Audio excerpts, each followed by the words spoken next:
welcome to another episode of Down the Well. I'm your host, Elle Rowley, and I am beyond thrilled that you're joining me for this episode, another installment of Portrait of a Matriarch. Today, we're going to be featuring Lucy Maud Montgomery. I've kind of been preparing for this episode my whole life, or at least since I was 10 years old.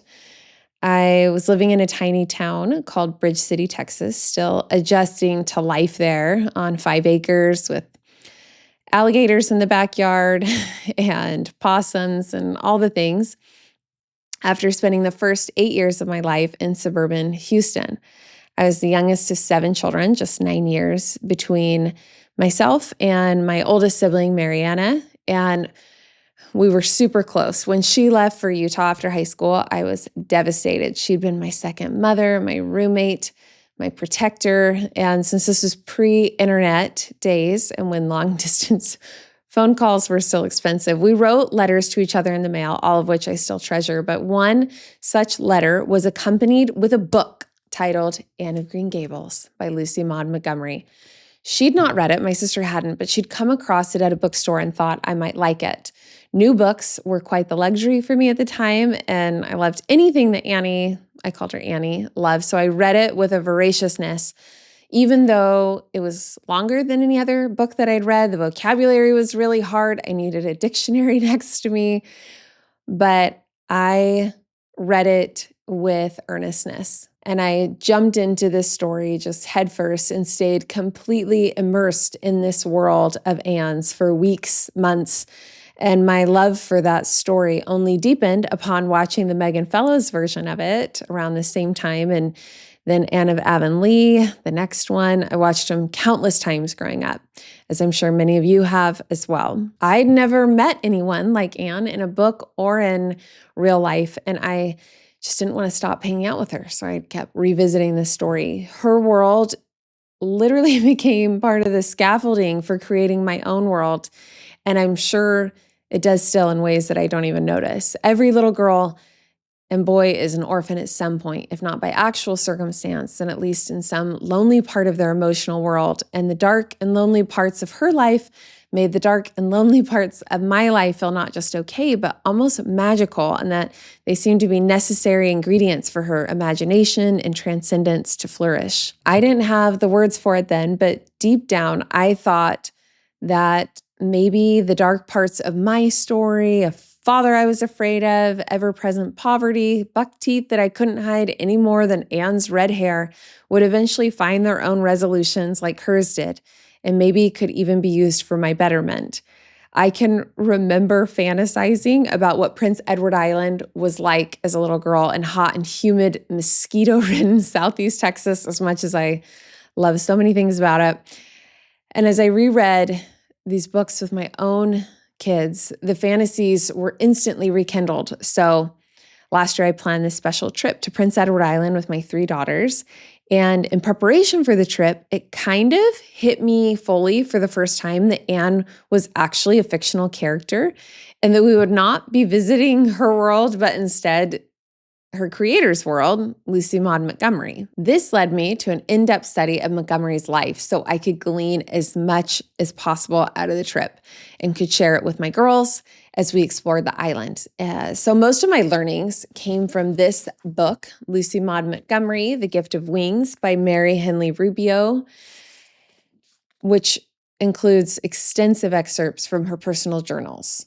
I know that my story is not unique and that I share this love for Anne's world that Montgomery created with generations of other kindred spirits and bosom friends. I don't feel like that phrase has aged quite as well as kindred spirits, bosom friends. But so all of that to say, I thought the next installment of A Portrait of a Matriarch should be featuring the life of Lucy Maud Montgomery. Naturally, puff sleeves were mandatory for the delivery of this episode. If you know, you know. Marilla, look at the puffs. They're ridiculous. You'll have to turn sideways to get through the doors. So let's start from the beginning. A quick bio. Lucy Maud Montgomery was born on November 30th, 1874 in Clifton, Prince Edward Island, Canada. She went by Maud. Her mother died of tuberculosis when she was just 21 months old, and soon after, her father moved to Western Canada, leaving her in the care of her strict maternal grandparents. Her father would visit on occasion, but they never really had any real relationship, which was, of course, very painful for Maud. This early sense of abandonment and loneliness deeply shaped her inner life and would later echo in her fiction. Her grandfather was no Matthew Cuthbert. He was disagreeable, withholding. Maud wrote that because he grew up in a judgmental family with a powerful father, he had, quote, no patience for anything that fell short of his ideals and never seemed to have any conception how harsh and brutal were some of the things he said, especially to children. He was at times cruel and then at other times arbitrarily kind, creating a deep insecurity in Maud. Rubio writes, for self-protection against his hurtful comments, she learned the skill of instantly reading people through facial expressions, body language, and movements, and this fed her writing talent, ironically. It's kind of a silver lining to that. She also learned another skill from grandfather McNeill, oral storytelling, an art form, teaching tool, and community fixture at the time. He captivated his audiences in his storytelling, and Maud definitely took notes. Her grandmother, Lucy McNeill, was stable, self-controlled, and dignified, but Maud found her to be emotionally narrow. But later in life, she recognizes how her grandmother's stability, discipline, and training had actually enabled much of her literary success. The Marilla Cuthbert vibes from Lucy, Grandma Lucy, are very evident as you learn about her, all the way down to Maud feeling that she finally won her grandmother's affection as a young adult, mirroring Anne and Marilla's story in Anne of Green Gables, if you remember. Montgomery began writing poetry and stories in her childhood, often finding solace and expression through her imagination and kind of a sense of control in crafting the stories, which many times these stories mirrored her own experiences, but with a reconfiguration of reality. In spite of that really angering her if people suggested that her work was autobiographical in any way. It's just really clear that it was. She did experience a lot of depressive episodes, of course, linked to this childhood stuff that went on to her adult life, leading many to believe that she likely suffered from bipolar disorder, which they knew very little about at the time. And by the time that she sought treatment, they were just giving a lot of drugs and things that were not helpful and actually seemed to exacerbate her symptoms. One interesting side note is that her writing was not only inspired by her grandfather's storytelling, but also by their house. They lived in a post office. They had a post office out of their house, which at that time, post offices were really the center of all of the local gossip and news and just the community kind of hub. I like to think of like Lark Rise to Candleford, if you've seen that show with the post office in the center of town. Maud absorbed all of the local gossip and news coming through that post office, and it gave her endless inspiration for her stories. It also made it easier for her to slip in all of her writing submissions to publishers without many people in town knowing or seeing. She studied at Prince of Wales College and Dalhousie University, earning a teaching license and briefly working as a school teacher. And during this time, she continued to write and publish short stories and poems in magazines. So in 1908, she's about 34, after multiple rejections, she published her first and most famous novel, Anne of Green Gables, writing it during one of the happiest times in her life. During this time, she was being pursued by her future husband, Ewan MacDonald, a Presbyterian minister. Her biographer wrote, his attention sustained her spirits, producing the entire novel in approximately 10 months. The book was an immediate success and led to a long career in fiction writing that we know her for. While she lived a comfortable life with many luxuries because of the profits from this book and many other books, over 20 books that she'd written, far exceeding her husband's income from being a minister, much of her success was never realized as her publisher, Lewis Page, kind of tricked her into signing egregious contracts that took a lot of her profits. And they ended up in a lengthy courtroom battle for 20 years until Page died. And that also drained her bank account often. But she won, and it was worth it. In spite of her growing success as a writer, just months after her grandma died in 1911, which was, of course, very difficult for her, she's 36 years old, and she finally decides to marry the minister following an engagement that had already spanned several years. He enjoyed Maud's wit and personality and was good-looking and kind, but he was also really prone to depression and lacking in mutual interest with her. Their marriage was one of mostly cordiality, but their disconnection grew over time, and Maud's repulsion toward him at times is painful to read in her journals. They had 3 sons. Her second son, Hugh, tragically was stillborn. But the family moved to Ontario, and she fulfilled her duties as a minister's wife wherever they lived and as a mother, and continued to write, but her private life was fraught with challenges. Maud was over the moon to become a mother. Before Chester was born, she wrote in her journal, "I am to be a mother. I cannot realize it. It seems to me so incredible, so wonderful, so utterly impossible as happening to me." She thoroughly soaked up the early years with Chester. She endured the tragic loss of Hugh, and she doted on her third Stuart in spite of her demanding schedule during this time.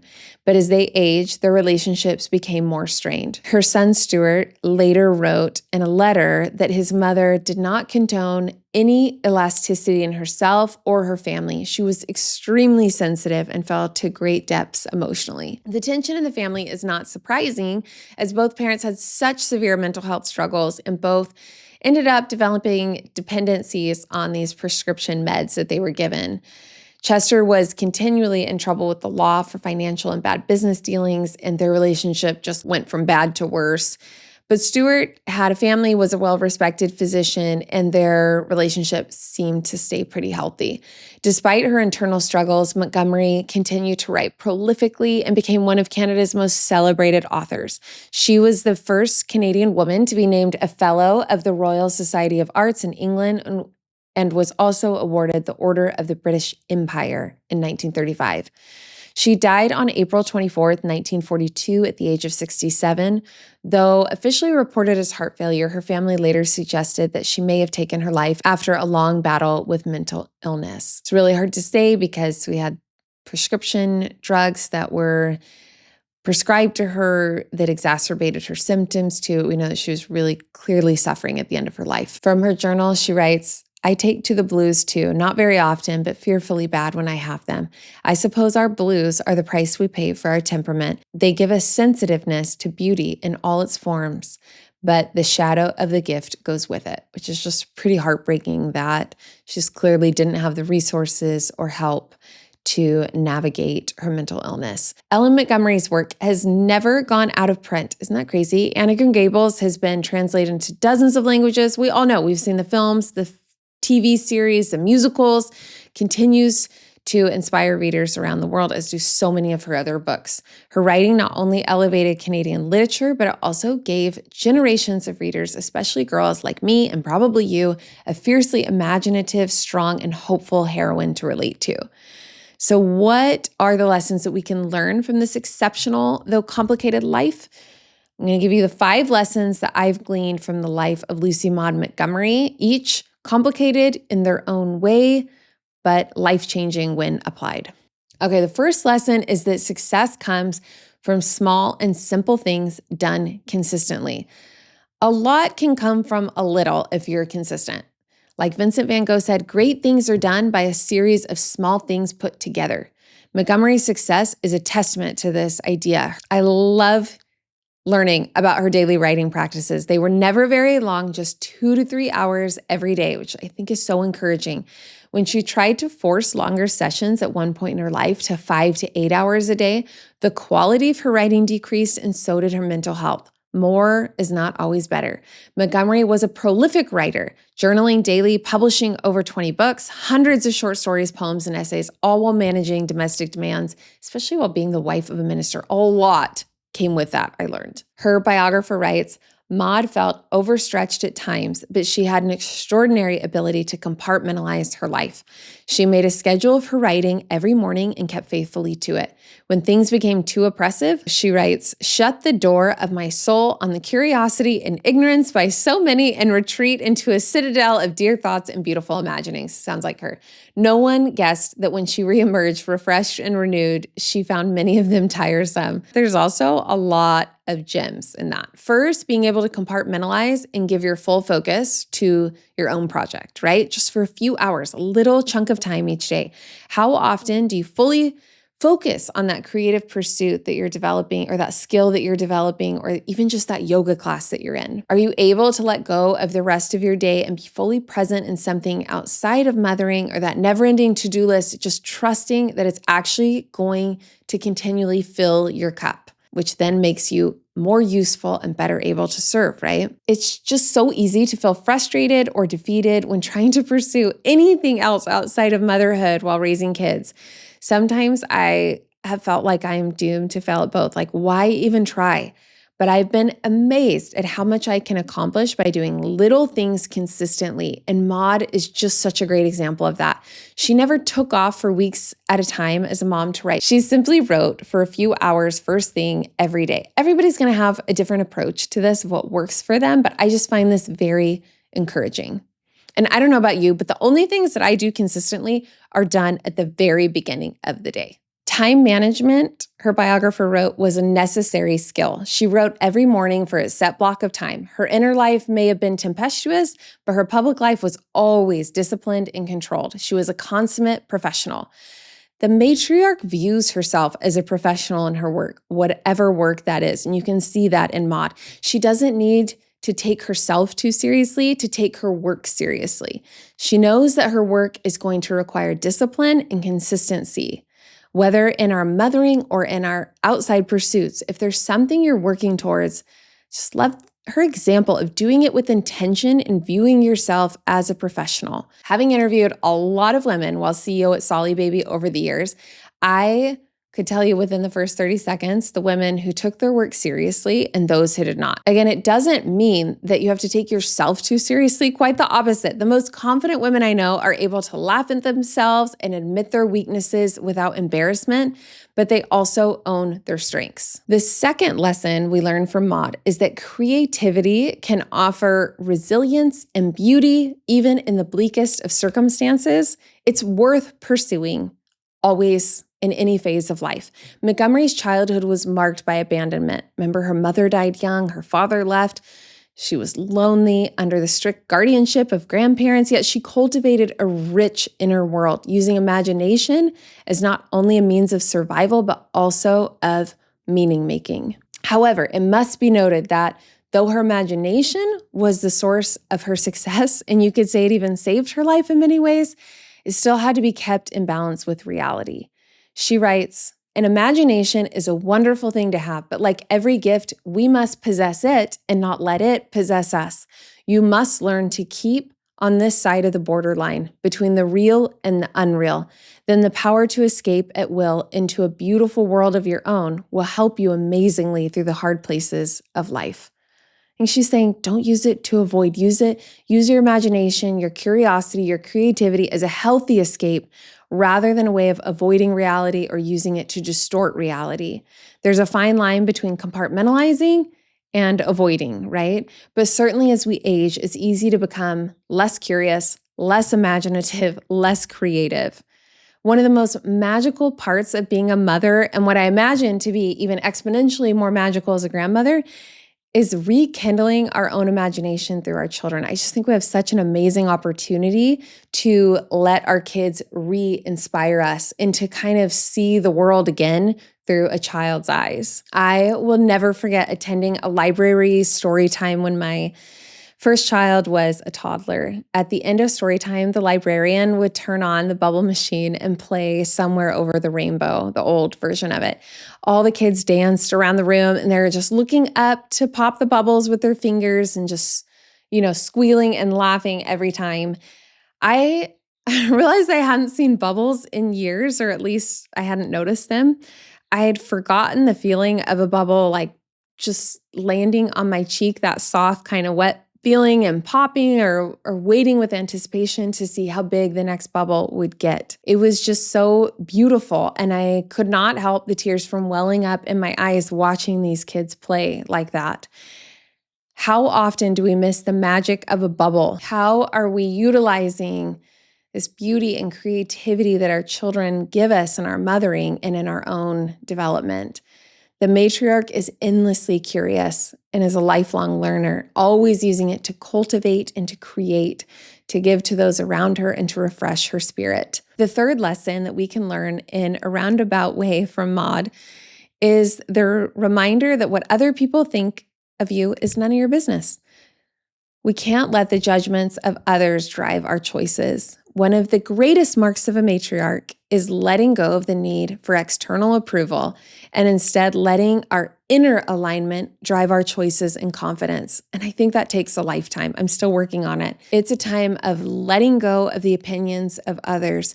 The well-developed matriarch knows who she is, and she no longer seeks that external validation. This is harder to achieve for some than others, depending on our early childhood and societal pressures. And for Maud, we see that she was never quite able to achieve that. But we understand why. She lost her primary attachment before she was 2 when her mother died and was essentially abandoned by her father. Our attachment to a caregiver in those first 3 years of life literally acts as our central nervous system. Secure attachment is crucial for brain development, emotional security, and regulation, and it lays the foundation of our mental health. So at 2, she's put into the care of a grandfather whose criticism she had to protect herself from, and an emotionally unavailable grandmother, not ideal for healing from an attachment disorder. To make matters worse, she lived in a community where people's fear of being talked about was an effective means of social control. Maud was constantly reminded of the catchphrase, "What will people say?" Everyone was. Continuous watchfulness made Cavendish an easily agitated hive of gossip. An immensely rich landscape for a future novelist, Rubio writes, but also the flip side of that is it made her very aware and afraid of what people would say. Understandably, because of all of this, she lived in fear of the disapproval of others or being gossiped about. This impacted all of her relationships, making her hypersensitive and also highly critical of herself and others, prone to hide her true feelings and anxieties in anything that might be viewed critically by others, all forcing her to keep her shadows secret. And we all know what happens when we don't sit with our shadows. Remember in the last episode? And learn to integrate them. They fester and they grow into bitterness and resentment and disconnection with self and others. You can see this fear of people's opinions plague her throughout her life in her mothering and marriage in particularly. Her son, Chester, engages in secretive but quite deviant behavior early on in his life. He cheats, he lies, he steals, he sexually abuses women, but she goes to great lengths to cover it up, avoid it, justify it, and solve his problems for him, which naturally leads to those baby dragons growing into much bigger dragons for both of them. Her approach is similar with her own mental health and her husband's, and it's just so tragic to see how it ruins their marriage, their relationships with their kids, and ultimately costs her her life. She was constantly editing her personal journals to control her public persona, and even her last writing before her death expressed her fears about how people would judge her. I have nothing but compassion for Maud. I can't imagine living in this time period with her background and those societal pressures and so few resources or information to help her with her struggles. The fourth lesson, I hesitated to include this lesson from Lucy Maud Montgomery because you might be tempted to dismiss it as a nothing burger, but stay with me, okay? In every one of Montgomery's stories, there are dozens of characters. You know, you got Anne, Marilla, Sarah, Emily, Matthew, but the most consistent character is not a person in her books, but a place, Prince Edward Island. Am I right? The island landscapes are vivid characters in all of her stories, other than Blue Castle, which is one of her later novels that takes place somewhere else in Canada. But for Montgomery, nature wasn't just background. It was solace, spirit, and sanctuary. Nature was a constant source of wonder and healing for her. And you can't read one of her books without picking up on this lesson, whether consciously or unconsciously. I mean, as much as I wanted to meet Anne after reading Anne of Green Gables, I wanted to visit Prince Edward Island even more. I was convinced that this island held magic. But as I finally made the trek there and made this childhood dream a reality last year, I found that as beautiful as Prince Edward Island is, it's truly breathtaking. It was clear that I had misattributed the source of the magic. The magic was always within Maud. It was experiencing it as Maud experienced it, as she wrote about it, seeing it through her lens. In her biography, Rubio writes, Maud took enormous pleasure in small things, seeing trilliums in the spring woods, growing flowers and vegetables in her summer garden, preparing desserts for church socials, telling a story and making everyone laugh, looking at farmers harvesting crops, watching a winter sunset through purple and mauve shadows over the snow, skimming over the rolling hills in a sleigh pulled by Queen, the McDonald's black mare, reading inside while a storm howled outside, and most of all, listening to the purring of her cat, Daffy. She's very into her cats. It was Maud's basic nature to see the world as a luminous place, and she wrote glorious passages about it in her diary. I don't think she'd be offended by this suggestion that nature was one of her closest companions, endlessly inspiring and rejuvenating. And we saw this with Grandma Moses as well, right? Much of their inspiration and their satisfaction came from being in nature and noticing. I heard a definition of an artist as being someone who notices, and I love that. What are you noticing? How much noticing are you doing in nature? Now, I don't know if it's because my grandma grew up on a farm or she made a deliberate choice, but she noticed everything in nature. Her classic line when seeing anything beautiful and we were out and about, like a sunset or a pretty flower, was, "Look at that. Now take a postcard in your mind." She'd say, "Take a postcard. Did you take a postcard?" Montgomery definitely took more than a few mental postcards. Her writing was infused with it, and you can't help but feel inspired to notice more when you read her stories. The matriarch doesn't try to fit into the world. She creates one and invites you in. Montgomery created endless worlds so vividly and completely that we're still able to enter them. What a gift. One day on my trip to Prince Edward Island with my girls, we took bikes in her hometown of Cavendish, just a few hundred yards from the ocean in this national park, down dirt roads lined with trees and fields of wheat and wildflowers. There's Queen Anne's lace and trillium, these things that she talks about in her books. I mean, we were living in one of her novels. I had not just entered Maud's island, I'd entered her private world. We all did. And it was one that she cultivated through years and years of noticing. She wrote in one of her journals, "I am thankful above all else for my love of nature and my capacity for finding fullness of joy in her companionship. I would rather lose everything else I possess than that." The final lesson from Lucy Maud Montgomery: the matriarch is the wise woman, the elder who carries the gifts of her experience and offers them to her community. Montgomery spent the better part of the second half of her life doing just that. She gave back to the literary community. She put Prince Edward Island on the map, advocating for it and protecting it. She spoke to audiences all over Canada. She answered letters, fan letters, and spent time with aspiring writers, and she continued to contribute. This last lesson is simple, but one that Maud very intentionally wanted to leave us with. It comes from her own words, written to a future great-granddaughter. Maybe I'm flattering myself, but I'd like to think of all of us, the generations of women who cherished her writings, as her surrogate granddaughters. So I think that we can take these words very much to heart. She wrote, "I lived 100 years before you did. My blood runs in your veins, and I lived and suffered and enjoyed and toiled and struggled just as you do. I found life good in spite of everything. May you find it so. I found that courage and kindness are the two essential things. They are just as essential in your century as they were in mine. I hope you'll be merry and witty and brave and wise. And I hope you'll say to yourself, if great-great-grandmother were alive today, I think I'd like her in spite of her faults." Before Cinderella could say it, Maud did. Have courage and be kind, and be gracious with the faults of others. How easy is it to judge our mothers and grandmothers and all the women who've come before us or are with us now, but how much treasure do we miss when we do? I hope that you were able to glean a few lessons from the life of Lucy Maud Montgomery today, and that you'll share this episode with someone else who can use it. I just love learning these lessons from these matriarchs, from the good, the bad, the ugly, all of it, the inspiring, to help us kind of reclaim this phase of life that we're all entering or approaching, or will approach at some point. And I think that Lucy Maud has a lot to teach us. So thanks for joining me. Until next time.